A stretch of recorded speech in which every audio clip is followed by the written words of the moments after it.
غفاری رضی اللہ تعالیٰ عنہ فرماتے ہیں چونکہ میں چودھری تھا، سیدنا بلال حبشی رضی اللہ تعالیٰ عنہ کے پاس میں بیٹھا تھا، کسی بات میں بات آگے بڑھی اور بڑھتے بڑھتے بات شکرنجی تک چلی گئی، رائے کے اختلاف نے باتوں میں تلخی پیدا کر دی، اور جب تھوڑے لفظ اور تیز ہوئے تو میں نے انہیں کہہ دیا چپ کر، تو ابشن کا بیٹا ہے۔ کس کے بیٹے تھے حضرت بلال؟ کہتے ہیں جب انہوں نے مجھے کہا تو میرا دل بڑا ٹوٹا، لیکن میں نے ارادہ کیا کہ میں نے حضور کی بارگاہ میں نہیں عرض کرنی، اب ہر بات کی ہم حضور کی بارگاہ میں شکایت کریں۔ لیکن میں جا کے مسجد میں بیٹھا اور جب سرکار آئے نا، ارادہ نہیں تھا کہ عرض کروں گا، لیکن حضور کا چہرہ دیکھا تو دکھ میرا خود ہی تازہ ہو گیا۔ رونے کا بھی تو تب ہی مزہ آتا ہے نا کوئی اپنا ملے تو۔ فرماتے ہیں کہ میرے آنسو نا بغیر اختیار کے چھلک پڑے اور میں کھل کے روئے، کھل کے۔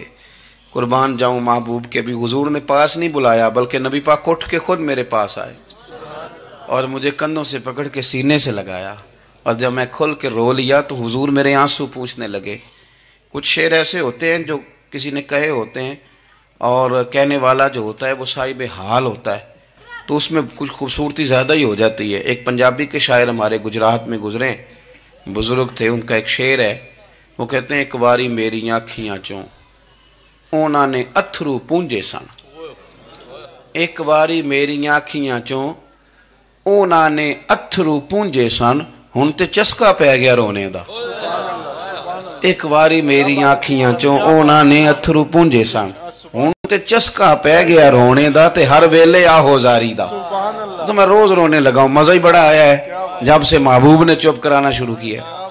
میرے عزیز، اور پھر حضرت بلال حبشی رضی اللہ تعالیٰ عنہ چونکہ حضور کے غلام تھے اور انہیں پتا تھا کہ سرکار میری ناز برداری کرتے ہیں، حضور نے چپ کرایا۔ فرمایا کیوں روتے ہو؟ تو عرض کرنے لگے یا رسول اللہ صلی اللہ علیہ وسلم، اگر میں ابشن کا بیٹا ہوں تو میری تو غلطی کوئی نہیں نا، یہ تو تقسیم اللہ کی ہے نا۔ الذی خلقک فسواک فعدلک فی ای صورت ما شاء رکبک، جس طرح وہ چاہتا ہے، جس کو چاہتا ہے اس طرح کی اس کی صورت بنا دیتا ہے۔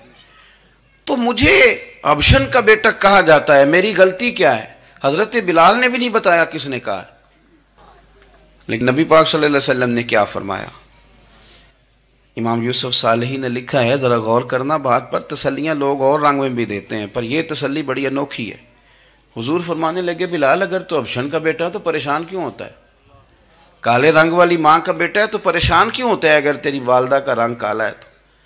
عرض کی حضور آپ کیا فرمانا چاہتے ہیں؟ تو سرکار فرمانے لگے میں دو ماؤں کا بیٹا ہوں، ایک جناب آمنہ جنہوں نے مجھے پیدا کیا، اور ایک حضرت ام ایمن جنہوں نے میری پرورش کی، مجھے بڑا کیا۔ حضور فرمانے لگے میری ماں آمنہ کا رنگ گورا تھا اور میری ماں ام ایمن کا رنگ کالا ہے۔ تو فرمایا اگر تجھے کسی نے کالے رنگ والی ماں کا بیٹا کہا تو اسے کہہ دینا مدینے والی محبوب کے بھی تو ایک والدہ کا رنگ کالا ہے، تو کہہ دینا۔ حضرت بلال کہتے ہیں کہ وہ اس طرح کی تسلی تھی، طفل تسلیاں نہیں جس طرح کی ہمیں دی جاتی، وہ اس طرح کی خوبصورت تسلی تھی کہ اس کے بعد میرا دل ایسا ٹھنڈا ہوا، پھر کسی کا تانا نہیں رہا، پھر کسی کی تکلیف نہیں رہی۔